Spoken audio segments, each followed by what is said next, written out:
sermon தொடங்கும் முதல்ல ஏன் தாடி இருக்குன்னு சொல்லணும் போல இருக்கு. எல்லோரும் சிரிக்கிறீங்களே என்னை பார்த்து. 3.5 வருஷமாக ஒரே முகத்தை பார்த்துக்கிறது கொஞ்சம் வித்தியாசமாக இருக்கட்டும்.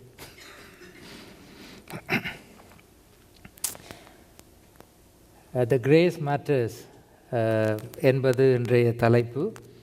அதை கொஞ்சம் இலகுவாக நாங்கள் புரிந்து கொள்வதற்காக வாட் இஸ் கிரேஸ், கிருபை என்பது என்ன என்பது நாங்கள் இன்றைக்கு பார்க்க போகிற தலைப்பு. அதை பற்றி யோசிக்கிற நேரம் நான் 3 உதாரணங்கள் உங்களோடு பகிர்ந்து கொள்கிறேன். அதை புரிந்து கொள்வதற்கு உங்களுக்கு இலகுவாக இருக்கும் என்று சொல்லி நினைக்கிறேன். இந்த வசனம் இன்றைக்கு நாங்கள் வாசிக்க கேட்ட வேத பகுதி கிறிஸ்தவ வாழ்க்கையிலே, நம் எல்லோருடைய வாழ்க்கையிலும் மிக முக்கியமான ஒரு வேத பகுதி. கிருபையினாலே விசுவாசத்தை கொண்டு ரட்சிக்கப்பட்டீர்கள். You have been saved through grace. கிருபையினாலே விசுவாசத்தை கொண்டு ரட்சிக்கப்பட்டீர்கள். நாங்கள் இங்கே வருவதற்காக எல்லா ஆயத்தங்களும் செய்து 3.5 வருஷத்துக்கு முந்தி, உங்களுக்கு தெரியும், இந்த விசா அப்ளை பண்ணுற நேரம் மெடிக்கல் டெஸ்ட்டுக்காக போக வேணும். இப்போ மெடிக்கல் டெஸ்ட்டில் என்ன நடக்கும்னு சொல்லி தெரியாது. அப்போ எனக்கும் பிரச்சனைகள் இருந்தது, பிரியாக்கும் பிரச்சனைகள் இருந்தது. அப்போ மெடிக்கல் டெஸ்ட்டில் ஃபெயில் பண்ணால் இன்டர்வியூவும் பிரயோசனம் இல்லை, நீங்கள் அனுப்பின இன்விடேஷனும் பிரயோசனம் இல்லை, விசா கிடைக்காட்டி ஒன்றும் செய்ய இயலாது. So we were little worried or concerned where to go to do the medical exam. அதுவும் எல்லா இடத்துலையும் போய் இந்த மெடிக்கல் டெஸ்ட் செய்ய இயலாது. அந்த கனேடியன் எம்பசி நாமினேட் பண்ணியிருக்கிற அந்த டாக்டர்ஸ்கிட்ட தான் போக வேணும். ஆகவே நான் போய் அந்த லிஸ்ட்டில் பார்த்தேன்னு அதில் ஒரு 5 டாக்டர்ஸோட பேர் இருந்தது. அதில் இருந்த ஒரு ஆள் மிஸ்டர் டாக்டர் தாம்பர். அவர் தான் எங்களோட ஃபேமிலி டாக்டர். அப்போ நான் எங்களோட டாக்டரே எங்களுக்கு மெடிக்கல் டெஸ்ட் செய்ய போகிறார், லேசான வேலையாக போச்சு, அவரே எங்களை ஃபெயில் பண்ண அவர்கிட்ட போய் எங்களை மெடிக்கல் டெஸ்ட்டை செய்வோம்ட்டு அவருக்கு கால் பண்ணினா அவருடைய ஆஃபீஸில் சொன்னார்கள் அவர் 6 months லீவில் ஆஸ்திரேலியா போயிருக்கிறார். அப்போ அது அவுட். இப்போ 2வதாக எனக்கு தெரிஞ்ச இன்னும் ஒரு டாக்டர் இருந்தார். அவர்கிட்ட கேட்டு பார்ப்போம், அவருக்கு தெரிஞ்ச யாராவது ஃப்ரெண்ட்ஸ் இந்த பேனலில் இருக்கிறார்களோ என்று அந்த டாக்டருக்கு கால் பண்ணி கேட்டோம்.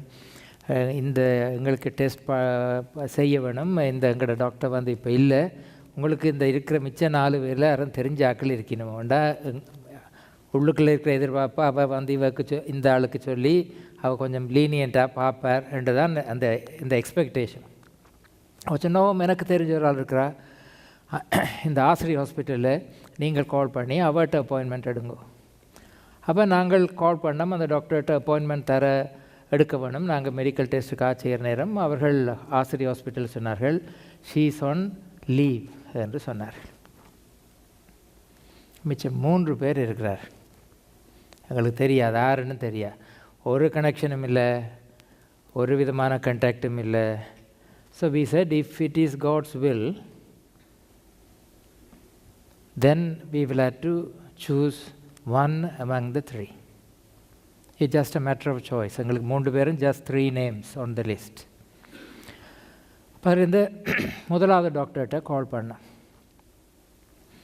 பண்ணையில் அந்த ஹாஸ்பிட்டலுக்கு கால் பண்ணி அப்பாயின்மெண்ட் வேணும், மெடிக்கல் டெஸ்ட் செய்ய வேணும், என்ன பர்பஸ், இதுதான் பர்பஸ், விசாக்காக சரின்னு சொல்லி அப்பாயின்மெண்ட் எடுத்து போய் டெஸ்ட் எல்லாம் செய்து கொண்டு வீட்டுக்கு வந்தேன். அப்போ போய் வர நேரம் நான் கேட்டேன், எங்களோட ரிசல்ட்ஸை பார்க்கலாமோண்டு. they said no, we are not supposed to give you the results, but we will give you a document to say that you have gone through the test. அதை நீங்கள் அப்ளிகேஷனோட வச்சு போடுங்கோ. the test results will go direct to the immigration or the embassy என்று சொல்லி சொன்னார்கள். சரி என்று வீட்டுக்கு வந்துட்டேன். வீட்டுக்கு வந்து 3 days-ஆல் this particular doctor called me. She called me and said, Father, அங்கே கிறிஸ்டியன் priest father தானே, Father, your sugar level is high. I would like you to do another test. Can you come to the hospital and do another test? Don't eat too much. If I send this report, I don't think the embassy will accept it. So don't eat too much. Come and do another test tomorrow என்று சொல்லி சொன்னேன். why should she call me? ஏன் அவர் எனக்கு கால் பண்ண வேணும்? அவள் எனக்கு முன் பெண் தெரியாது, பேரும் தெரியாது. Her role is to do the exam and send the report, isn't it? Is that her role? So why did she call me? நான் திருப்பி போய் டெஸ்ட் செய்தேன். அப்போ ஒருவேளை ஐ அசியூம் தட் அந்த ரெண்டாவது செய்த பிளட் சுகர் டெஸ்ட்டை மற்றதோடு சேர்த்து அனுப்பியிருப்பாருன்னு தான் நினைக்கிறேன். நாங்கள் இங்கே வந்தபடியாக அப்படித்தான் நடந்திருக்கும் என்று நான் நினைக்கிறேன். ஏன் இதை நான் எக்ஸாம்பிளாக சொல்கிறேன்னு சொன்னால், you receive something you don't deserve. நீங்கள் உங்களுக்கு கிடைக்க தேவையில்லாத ஒன்றை பெற்றுக்கொள்வது தான் கிருபை. I don't need to receive my report. Probably I don't know what is the procedure is. ஆனால் என்னுடைய டாக்டர் அப்படி கால் பண்ணி கேட்டபடியாக நான் யோசிக்கிறேன், ஹை பிளட் சுகர் லெவலோட அந்த ரிப்போர்ட் போயிருந்தால் ஒருவேளை அவர்கள் விசா தராமல் போயிருக்கலாம். So I received something I do not deserve. I'm going to show you another example. Let's see. இது என்னென்று யாருக்காவது தெரியுமா? யாருக்காவது தெரியுமா இது என்னென்று? இது இந்த உருவம் போட இல்லை, நான் அதில் என்ன இருக்குமென்னு நினைக்கிறீங்க?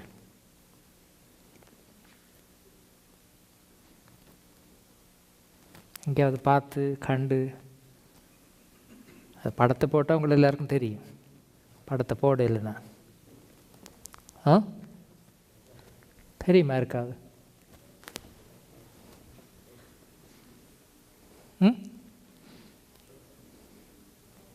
ஒருத்தருக்கும் தெரியாதா? Probably young people will know.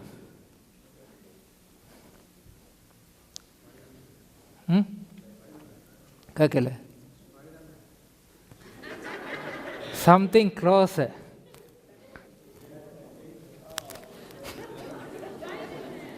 Superman. இந்த படம் பார்த்தீங்களா? Superman 2 யாராவது பார்த்தீங்களா? Old movie, 1980.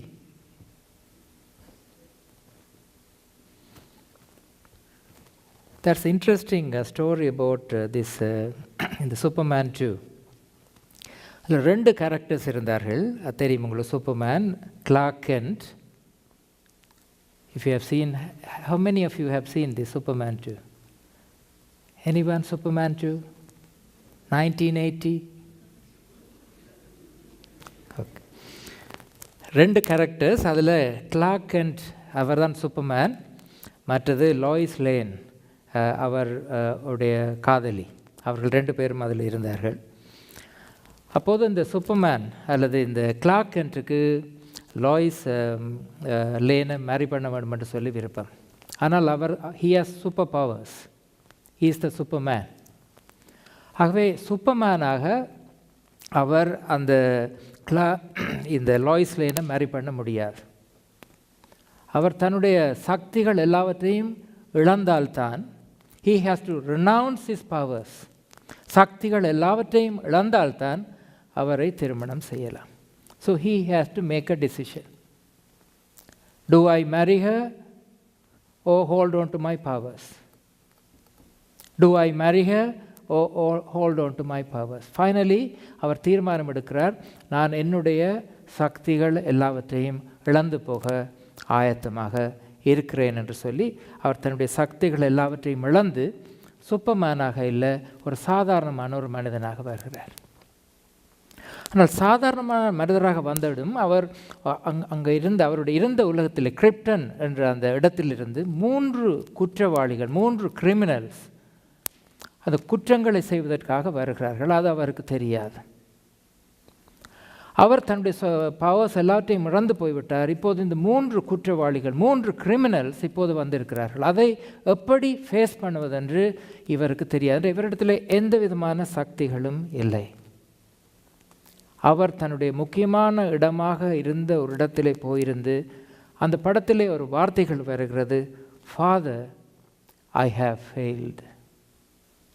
Father, I have failed. தகப்பனே, நான் தோற்றுவிட்டேன் என்றால் எனக்கு தெரியாது, இப்போது என்னுடைய எந்த விதமான சக்தியும் இல்லை. அப்போது அந்த படம் எப்படி போகிறது என்று சொன்னால், அவர் போகிற வழியில் ஒரு க்ரீன் கலர் கிறிஸ்டல் ஒன்றை கண்டுபிடிக்கிறார். அதை எடுத்து அவருக்கு திரும்பவும் அந்த சக்தி கிடைத்தது என்று தான் அந்த படம் கண்டினியூ பண்ணுகிறது. அதனாலே தான் அவர் அந்த படத்தின் ஹீரோவாக இருக்கிறார். அந்த கதையின்படி இந்த சூப்பர்மேன் அல்லது இந்த மனிதர் தன்னுடைய சக்திகளை இழந்து போனால் கதையின்படி அவர் அதனுடைய விளைவுகளை எதிர்நோக்க வேண்டும். He has to face the consequences because he has voluntarily decided to lose his powers. ஆகவே தான் நினைத்து இந்த சக்திகளை இழந்து போக வேண்டும் என்று சொல்லி அவர் தீர்மானித்திருக்கிறார். அதுதான் அந்த கதையை எழுதியவர்கள் கொண்டு போகிறார்கள். நடுவிலே அவர் சக்தியை இழந்து போய்விட்டார். இப்போது சக்தி இழந்து போய் அந்த கிரிமினல்ஸ் வந்ததுனால he has to face the consequences. He can't do anything. He can't be a hero. He can't be a superman because he has become a normal mortal. But halfway through, the writers decided to change the story. அந்த கதை இடையிலே மாற்றப்பட்டது. அவருக்கு சக்தி வந்தது. ஆண்டவர் இதைத்தானே செய்தார். கிருபையினாலே விசுவாசத்தை கொண்டு ரட்சிக்கப்பட்டீர்கள். For by grace you have been saved through faith. Not that we deserve. We don't deserve salvation. But God has saved us through His grace. அரைவாசி தூரம் நன்றாக நடந்து கொண்டிருந்தது. நடுவிலே எங்களுடைய வாழ்க்கை, மனித வாழ்க்கை குழம்பி போய்விட்டது. மனித வாழ்க்கை குழம்பி போனால் அதிலே வருகிற விளைவுகளை நாங்கள் சந்தித்துத்தான் ஆக வேண்டும். இன்னும் ஒரு உதாரணத்தை பார்ப்போம். இது எங்கள் எல்லாருக்கும் தெரியும். லூக்கா 15ஆம் அதிகாரத்தில் நாங்கள் சொல்லுவோம் கெட்டகுமாரனின் கதை, கெட்டகுமாரனின் கதை. கதை எங்கள் எல்லாருக்கும் தெரிந்த கதை. அப்பாவுக்கு 2 பிள்ளைகள் இருந்தார்கள். ஒரு மகன் அப்பாவிடத்தில் சொன்னான், அப்பா, உங்களோடு நான் இருக்க எனக்கு முடியாது. என்னுடைய வாழ்க்கையை நான் வாழ வேண்டும். I want to explore my life. I want to live the way I would like to live. Therefore give me the portion of my inheritance. இந்த யூத கலாச்சாரத்தின்படி அப்பா இருந்தார், 2 பிள்ளைகள் இருந்தார்கள். So the younger son, the son would have received 1/3 of the wealth. 3 பங்கு அந்த மகனுக்கு கிடைத்திருக்கும். அந்த பணத்தை எடுத்துக்கொண்டு அவர் தான் எப்படி வாழ வேண்டும் என்று விரும்புகிறாரோ அதே போல வாழுவதற்காக போகிறார். போய் அவர் கொண்டு போன அந்த வெல்த், அந்த பணம் எல்லாம் முடிந்து விட்டது. முடிந்து விட்டால் இப்போது அவருடைய நண்பர்கள் இல்லை, தெரிந்தவர்கள் இல்லை, பணம் இல்லை, எப்படி வாழ்வது என்று தெரியாது.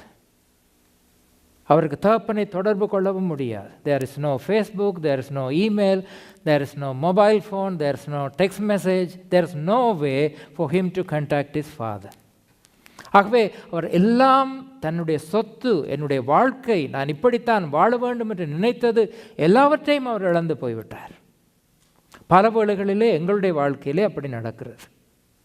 எனக்கு தெரியும் எப்படி வாழ்வது என்று நாங்கள் பல வேளைகளிலே நாங்கள் நினைக்கிறோம், வாழ முயற்சி செய்கிறோம். I have all the rights. என்னால் வாழ முடியும், எனக்கு எல்லா உரிமையும் இருக்கிறது என்று சொல்லி நாங்கள் நினைக்கிறோம். வாழ ட்ரை பண்ணுகிறோம், முயற்சி செய்கிறோம். But halfway through we realize that we can't do it. வாழ்க்கையின் நடுப்பகுதியிலே தீர்மானிக்கிறோம், எங்களால் இதை செய்ய முடியாது. Then what do we do? இளைய மகனுக்கு என்ன செய்யலாம் என்று சொல்லி அவர் யோசித்து பார்த்தார். என்ன செய்யலாம் இந்த சூழலில்? எப்படி நான் வாழலாம்? என்ன செய்வது? என்னிடத்தில் இருக்கிறது எல்லாம் இழந்து விட்டேன், என்னுடைய நண்பர்களையும் இழந்து விட்டேன், இனி நான் என்ன செய்வது? ஒரே ஒரு வழி, அப்பாவிடத்திலே திரும்பி போவோம். அப்பாவிடத்திலே திரும்பி போனால் அப்பா அவரை அக்செப்ட் பண்ணுவாரா இல்லையான்ற அவருக்கு தெரியாது. எங்களுக்கு அந்த மிச்ச கதையும் தெரிந்தபடியாக தான் எங்களுக்கு தெரியும். அப்பா அக்செப்ட் பண்ணினார் என்றால் அவருக்கு தெரியாது. நான் திரும்பி போனால் எனக்கு மன்னிப்பு கிடைக்குமா, அக்செப்டன்ஸ் கிடைக்குமா, ஏற்றுக்கொள்ளுதல் கிடைக்குமா, எதுவும் தெரியாது. ஆனால் ஒரு வழியும் இல்லை. ஒரே ஒரு வழி அப்பாவிடத்திலே திரும்பி போவது தான்.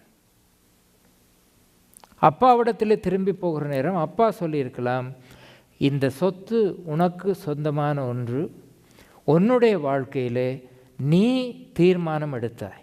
You made this decision, you made this decision. ஆகவே நீ இப்போது உன்னுடைய சொத்தை அழித்து விட்டால் அதனுடைய கன்சிக்வன்ஸை நீ தான் சந்திக்க வேண்டும். என்னிடத்தில் வர முடியாது. Because I don't deserve, you don't deserve. இது உனக்கு பொருத்தமான உதவி செய்ய வேண்டிய எந்த இதுவும் எனக்கு கிடையாது என்றால் நீ உன்னுடைய வாழ்க்கையிலே இந்த தீர்மானத்தை எடுத்தாய். You have wasted the inheritance. You have wasted the money.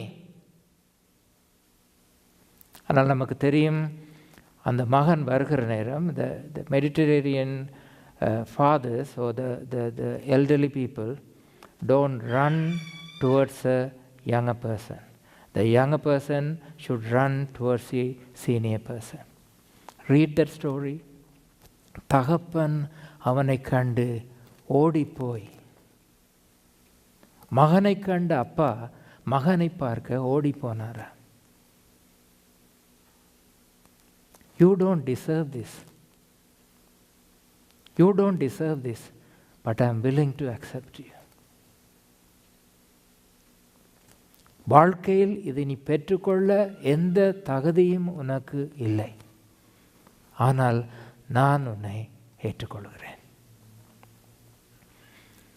கொழுத்த கன்றை அடியுங்கள், கைவிரலுக்கு மோதிரத்தை போடுங்கள், வீட்டிலே கொண்டாட்டத்தை வையுங்கள். எல்லாம் எதற்காக? வாழ்க்கையிலே தகுதியில்லாத ஒரு மனிதன் ஏற்றுக்கொள்ளப்பட்டதற்காக.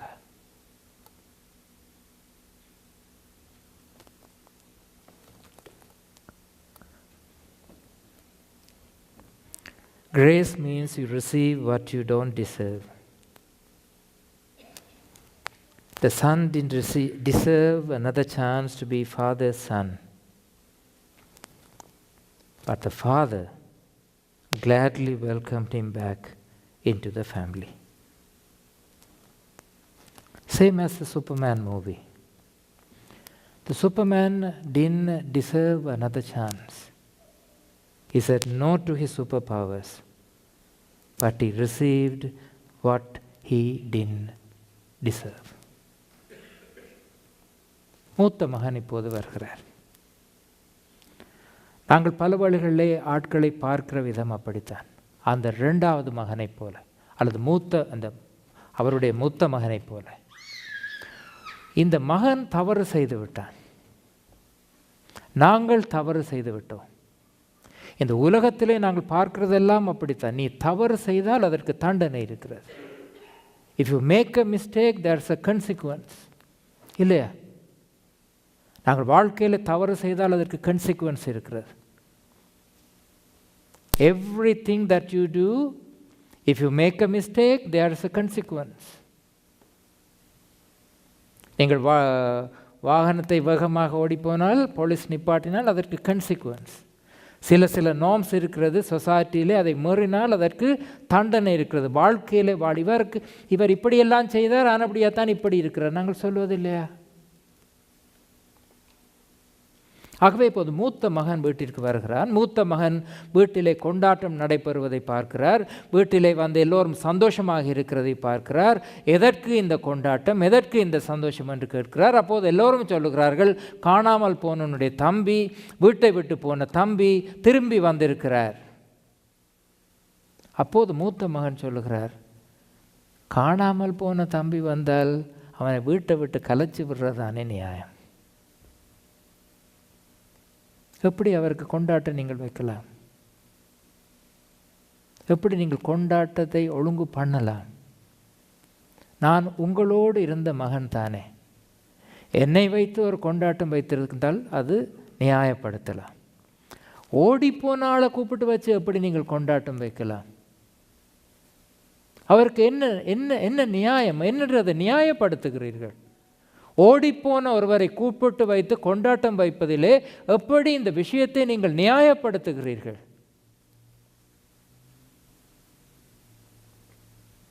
அப்போதுதான் அந்த அப்பா மறுமொழி என்று சொன்னார், அவர் காணாமல் போனால் மீண்டும் அவன் காணப்பட்டான். தொலைந்து போனான், மீண்டும் தொலைந்த நிலையிலிருந்து மீண்டும் வந்திருக்கிறான்.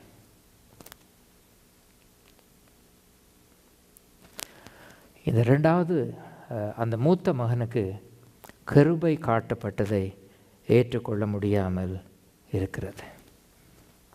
Maybe some of you would have studied economics. எக்கனாமிக்ஸுக்கு தானே தமிழ்? பொருளாதாரமா? பொருளியல். கடவுளுக்கு நாங்கள் பொருளியலில் ஒரு கோர்ஸ் ஒன்று நடத்தப்படும். கடவுளுக்கு இந்த எக்கனாமிக்ஸை பற்றி வடிவாக விளங்குதில்லை. என்ன? God has to go through a economic course. வாழ்க்கையில் நாங்கள் எக்கனாமிக்ஸ் என்றால் டெஃபினிஷன் எடுத்து பார்த்தீங்கன்னு சொன்னால், நாங்கள் செய்கிற விடயங்களில் ஒரு விளைவு ஒன்று இருக்கிறது. Anything that you do, there is a outcome. நீ குழப்படி பண்ணினா அதற்கு அவுட்கம் இருக்கிறது. நீ நன்றாக செய்தால் அதுதான் எக்கனாமிக்ஸ். கடவுளுக்கு அந்த எக்கனாமிக்ஸ் விளங்குதில்லை. கடவுள் சொல்கிறார், நாம் எல்லோரும் ஆடுகளைப் போல வழி தப்பி திரிந்து அவனவன் தன் தன் வழியிலே போனோம், கர்த்தரோ நம்மெல்லாருடைய அக்கிரமத்தையும் அவர் மேல் விழப்பண்ணினார். We have gone astray. நாங்கள் வழி தப்பி போனோம். நாங்கள் எல்லாரும், நானும் நீங்கள் எல்லாரும் வழி தப்பி போனோம். கடவுளோ அந்த சாதாரணமாக மனித வாழ்க்கையிலே நாங்கள் யோசிக்கிற விதமாக யோசிக்காமல் கடவுள் எங்கள் மேல் கிருபையாக இருந்தார். கிருபையினாலே விசுவாசத்தை கொண்டு ரட்சிக்கப்பட்டீர்கள். இது உங்களால் உண்டானதல்ல, இது தேவனுடைய ஈவு. நாங்கள் எல்லோரும் இந்த இடத்திலே உட்கார்ந்திருப்பதற்கு தகுதி இல்லாதவர்கள். இந்த ஆலயத்திலே வந்திருப்பதற்கு நாங்கள் தகுதி இல்லாதவர்கள். We don't deserve to be here, seated in the pews.